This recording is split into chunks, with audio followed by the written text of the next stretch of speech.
Good morning, good afternoon, good evening, wherever you are actually. So, hi. Today I wanted to talk about, I was just in the kitchen thinking about how I've managed to get rid of cancer and chronic pain as well. It's like this is information that I want to share with people because it can really help. It's taken me a long time to get to this space that I'm in now, but it's a good one. It's a healthy one, and it's in alignment with me. But it has been, my body has,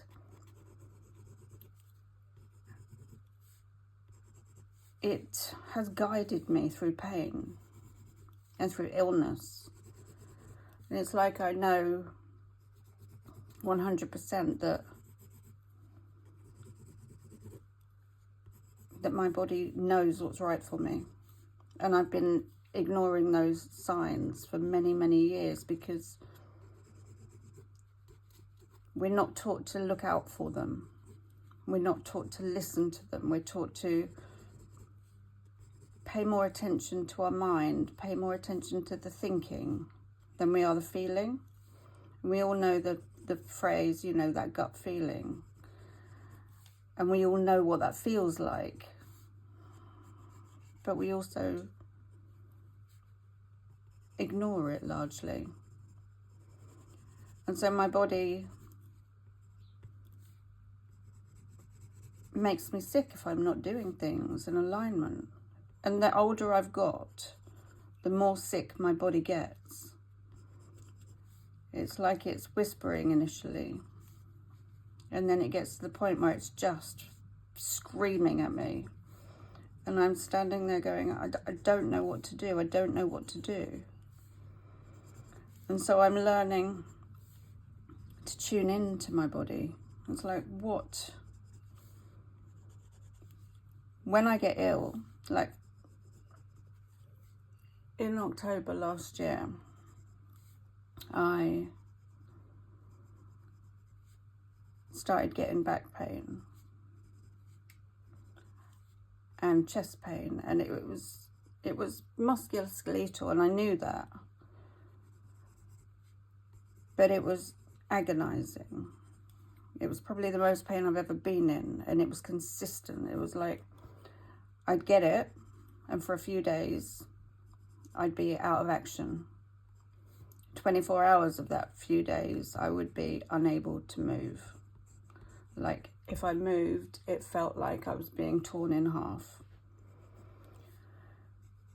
And so each time I got this pain, it was like, what is it trying to tell me?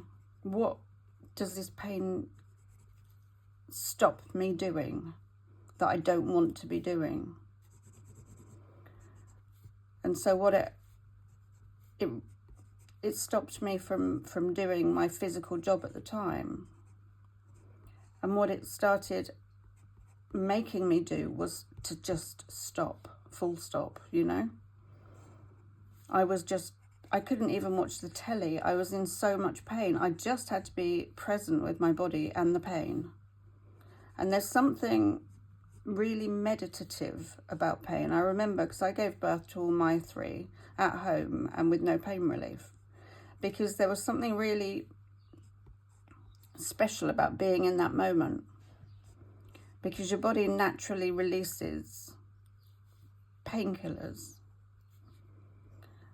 And if you can just stay present with the feeling, it becomes less frightening. And so I was forced to just be present with this feeling. And it was lonely. I was on my own because my kids were busy doing whatever they were doing. My family were busy doing whatever they were doing. And so I was on my own with this pain. And it was like, but what does pain give me? It doesn't get me looked after. Because I'm here, I'm on my own, I'm lonely. it stops me doing anything. I can't even watch TV, I can't read, I can't go on my iPad. I just had to be. Because before I got that pain, I was aware that my body, when it was poorly, would be because I was doing too much. And so I'd deliberately give myself the odd day here and there. I just watched telly, actually. The idea of it was that I'd just watch telly. I get bored watching telly. But I thought that's what I do when I'm ill. So if I can just take illness out of the equation and rest my body like that, then I'll stop the illness. But that wasn't the answer. And I can see now, looking back, it's been a case of me dropping everything. So I dropped my physical work. And then I'd realised that there was a correlation between having to drive my kids everywhere and my mental state around that. Because I'm on my own with them. It was like this, I'm really the only one to do it. My dad helps out, but I'm really the only one to do this. And so there was a lot of anger at the fact that I'm the only one to do this. And I'm the only parent in the equation, and it's not fair. I had a lot of self-pity around it. And I remember one day taking my daughter, because she goes early in the morning to catch the train, so I have to drive her to the train because we live in the country. And just this feeling of, oh my God, I have to do this. It was like a real feeling of dread. And then shortly after, it was that illness was there. Like a day, within that day, I felt the pain coming back. And it's like, oh shit, it's got to correlate. And so what I did, because I couldn't change the fact that my children needed to go places, but I could change my attitude to where they needed to go and me having to take them. And so I kind of worked through that feeling of dread and self-pity and went into more of a space of gratitude that I could do it, that I've got the car and we live in the country and it's really beautiful and I've got kids and I'm so lucky for all of that. But I wasn't replacing one thought with another. I kind of worked through the thought of and the feeling of being helpless and on my own by feeling it and working somatically with it. But for months, this pain would keep coming. And then I took paracetamol one day and the pain just went. And it was like, this is the most pain that I've ever been in, and yet something as simple as a paracetamol worked. And it was like, there's something else going on here. And I realised it was my mind was controlling it. And as soon as I knew my mind was controlling it, I knew I could then take control. And so it didn't worry me anymore. I learned to let go of the worry of the pain, the fear of the pain. It was like, no, I can take charge of this. And so I did. And the pain got less. So when I got the pain, it was like 50%. I was still out of action, but not as much and for shorter periods of time. And I'm at the point now where yesterday my daughter's bedroom was a right mess and I had to hoover under the bed and everything. And it was a lot of bending and I could feel I've got real tightness in my fascia. And I could feel that I was tightening muscles that could lead to this back pain. And so I was not braced and ready, but I was aware that that could be the outcome. But it wasn't. It wasn't the outcome. Because I've let go of so much, I feel like my body doesn't need to keep alerting me. My mum went in hospital last week with quite a serious illness. She was ambulanced in on the Friday.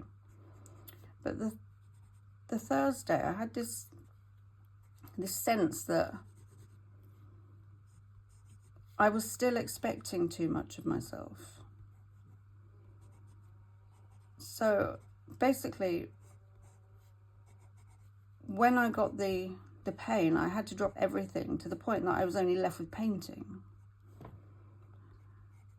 And that was great. But then I turned painting into this thing that I needed to do again. So I took the fun out of it again. And so I got to the point last week, I dreamt about my little sister. And she's disabled, lives with mum and dad. And I don't spend enough time there with them because I feel like I should be doing. I feel like I should be painting, moving myself forward, always learning. So never being, always doing. And it occurred to me that what am I doing it for? You know, I can always come back to drawing. It's not a problem. I don't need to make it into this big thing that I have to do all the time. I can actually just be and be with family and enjoy that. And it was like, oh, thank goodness for that. Okay, I can do that now. And lo and behold, my mum was taken into hospital the next day. And so I've been at the hospital all week, not doing anything. And I've been absolutely fine with that. Because I've let go of the idea that I should be doing. Otherwise, I'd been at the hospital thinking, right, I need to be home. I need to make something today. But I'd let go of that. And so being with my family, well, that's okay. I feel like I've let go of virtually everything. And when I say I've let go of it, I've let go of my thoughts surrounding it and the feelings that come with those thoughts. And so there's no resistance now. Cancer keeps teaching me that I have to heed the call of my body. And where I've been releasing all of this stuff, my bloods have been better than they've ever been. So my body is enjoying this lack of resistance. And whenever I feel resistance now, I just drop into my body and, okay, so what's causing this resistance? What do I actually want to be doing? What's going to make the resistance go? It's just paying close attention to what our bodies are telling us. Because our brain thinks it knows everything. Mine is just on constantly.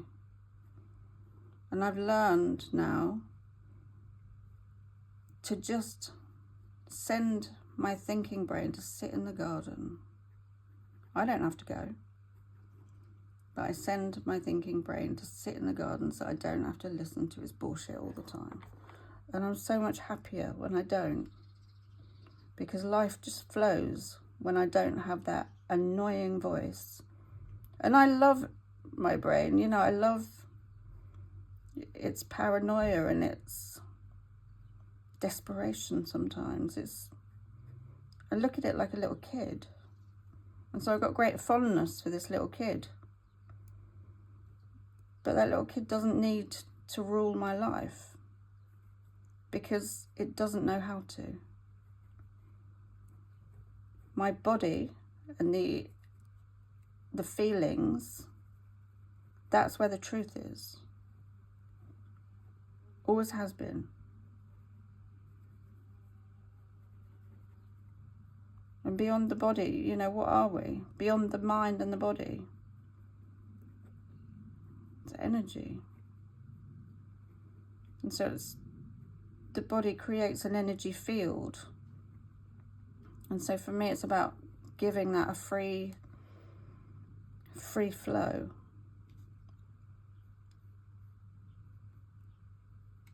Meditation is really good for that.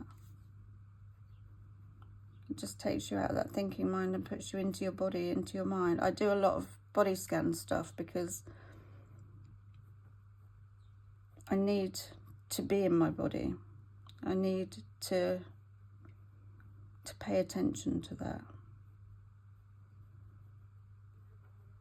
Anyway, I just wanted to share that because I think it can be helpful for people who are struggling with a similar thing. I think chronic pain is something greater than just the physical. It's there to teach us. I've had it all my life. And now I'm just learning to tune in and understand, what do I get from being ill?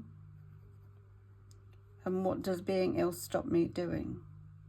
They're two quite fundamental questions.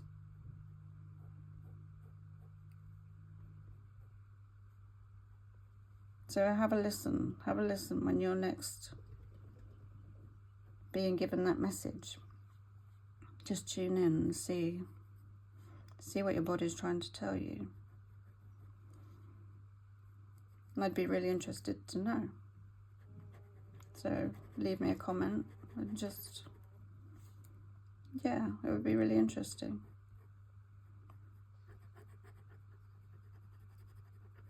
All right, sending you lots of love.